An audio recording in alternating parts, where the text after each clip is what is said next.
Sa loob ng isang araw, susubukan ko ang isang buhay ng isang kalakal boy. Ginawa ko tong challenge na to para may larawan at may pakita ko sa inyo kung gaano kahirap ang buhay ng isang mangangalakal. Hindi sila makapaniwala na gagawin ko to. Talaga, kaya literal na wala akong experience sa pangangalakal. Kaya sa video na to, wala talaga akong idea sa mga pwedeng mangyari. Pero sa challenge na to, may mga rules tayong susundin. Rules number 1, kailangan ko lang mabuhay sa pangangalakal. Wala akong dalang pera, kaya yung pagkain ko ngayong araw nakasalalay kung paano yung diskarte ko sa pangangalakal. Kaya alas 7 pa nga lang ng umaga, inumpisahan ko na kagad yung paglalakad-lakad. Natapon nyo lang to. Pera to eh. Sa pagbaybay ko sa kalsadang to, marami ako napupulot na plastic bottle. Pero dahil nga sariling experience lang ang meron ako ngayon, Kaya kailangan natin magtanong kung magkano nga ba yung mga kilo ng karton ngayon o plastic. habang wala pa nga ako na magtatanong ang junk shop, pinagpatuloy ko na nga pala muna ang pangongolekta. Pero sa kasamang palad nga, Guys, nakapakakunan tayo. So, sabi nila pag nakakapakaroon tayo, swertein ka raw. Kaya baka swertein tayo ngayong araw guys. What? Kasi nakapakakuya ko. maya-maya nga lang, bigla na lang din sumama yung panahon at oras na umulan nga to. Isa to sa magiging matinding pagsubok ko sa pangangalakal. So guys, Sumabit na nga ako ng jeep dahil ang goal ko ngayon makalayo na bago pa ako abutan ng ulan. yeah, salamat. Thank you po. So bali guys, kailangan natin makapagbenta ng kalakal ng alas 12 para may ipambili tayo ng tanghalian. So wala pa tayo naiipon o hindi pa lang to. Bakbakin na natin to. At dito nakita ko si tatay na nangangalakal kaya sinamantala ko na yung pagtatanong. Tanong lang tayo, magkano kinikita mo sa ano? Kung nagbibenta ka ng kalakal, magkano yung pinakamalaki? 200 na ba yung pinakamalaki? So pwede na, malaki-laki yung 200. Hindi ko na nga nabidyohan mga pre, pero sobrang swerte ko ngayong araw dahil daanan ko tong basuran na sobrang dami kong nakuhang kalakal. Grabe, sobrang swerte natin guys. Kaya pala tayo nakapak ng tae kanina. Oo nga, swerte yung tae. Yun yung mga karton. Grabe. Tapos meron pa tayo guys oh. Stock mamaya na ice cream. Hindi ko alam anong ice cream to. Tapos may mission ramen pa tayo nakuha. Grabe, swerte ang tae. At para may idea na nga rin ako sa mga kalakal na iniipon natin, nagumpisa na nga rin pala ako magtanong sa mga junk shop na nadaanan ko kung magkano na nga ba ang kilo ngayon ng mga plastic bottle at mga karton. Dahil ito nga mga bagay na to yung sa tingin ko na marami tayong makukulit. Dahil ito yung madalas na nakikita natin na mga nakakalat lang sa daan. Magkano kaya? Hindi na to binibili. Eto nga mga pre, sa pagtatanong ko nga kay Kuya, nalaman ko nga dito na hindi na sila bumibili ng mga karton. Pero sa kabutihan palad naman, sa kabilang junk shop daw, tumatanggap pa rin sila ng mga karton, kaya isasama pa rin natin to. Ano, binibili namin, 4 lang. 4 po. Ang kilo. Malinis. 7 ang malinis. Bali ang plastic daw guys, ang kilo, 4 pag marumi. Pag malinis naman, 7 na yung kilo.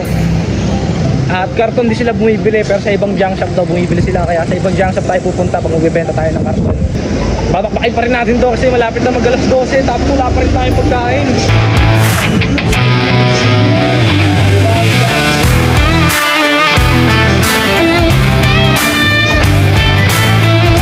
So ngayon nasa kalagitnaan ako ng Nubuliche. Alanganin tayo sa karton. Parang tapunan na tayo ng basura. Kinuha ko.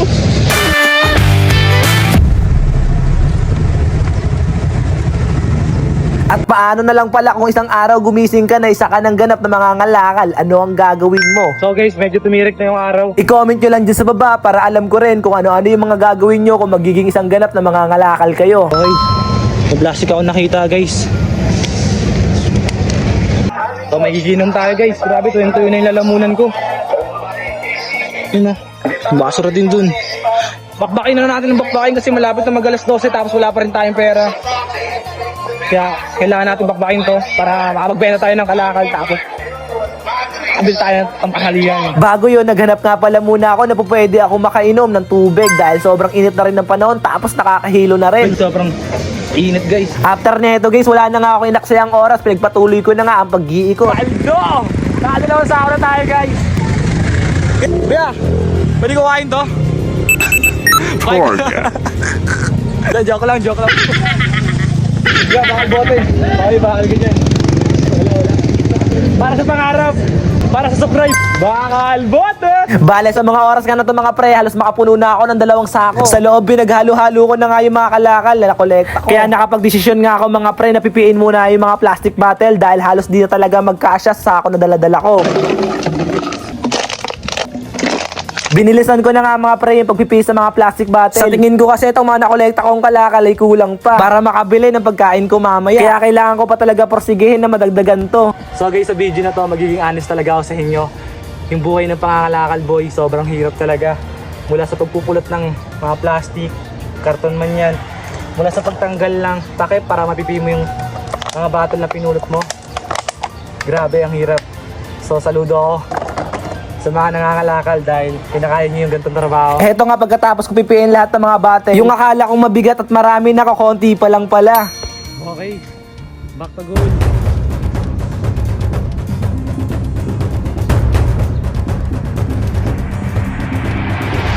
So naalala ko yung pulot natin kanina, buksan na natin. Sa kalagitnaan nga mga pre, na pag-iikot ko, nakaramdam na rin ako ng gutom, kaya bigla akong naalala yung napulot ko sa basurana. Kaya agad-agad ko na nga ito binuksan. Pagkabukas ko nga nito, nagulat na nga lang ako sa nakita ko. Face mask. Alam ko makasurvive tayo dito pero wala, face mask lang yung laman guys. Kaya sa pagkakataon nga na to, humingi na ulit ako ng tulong sa mga kaibigan ko. So yun nga guys, sa kasamaan palad yung mga kaibigan ko na kung pwedeng tumulong sa akin ngayon. Lahat nga rin sila ngayong araw nasa kalagitnaan ng mga trabaho nila. General wins daw tayo ngayon. Kaya no choice, ako lang talagang mag-isa ang tatapos sa challenge na to. So guys, grabe, time check, alas 12 na natanghali. So, ito pa lang yung po natin mga kalakal.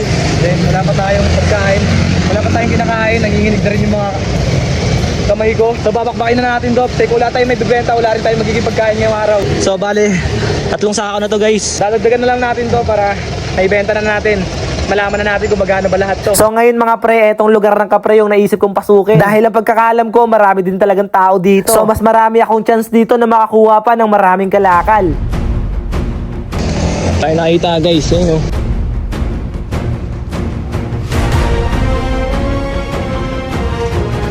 So guys, pakiramdam ko mo ang kailangan natin lumabas sa Kapre. Maraming tumitingin sa atin ng masama. Siyempre, kailangan pa rin na yung safety ko. Magkiraan po. Wow, paano tayo dito? Guys, ayun. Hindi na videoan, binigyan tayo ng ice cream nilang kuya. Hindi ko na nga na-videoan mga pre, habang binabaybay ko tong kalsada, may driver ng truck na huminto sa harapan ko habang naglalakad ako at inabutan ako ng ice cream. Diba naglalakad lang tayo, hindi ko inaasahan yun.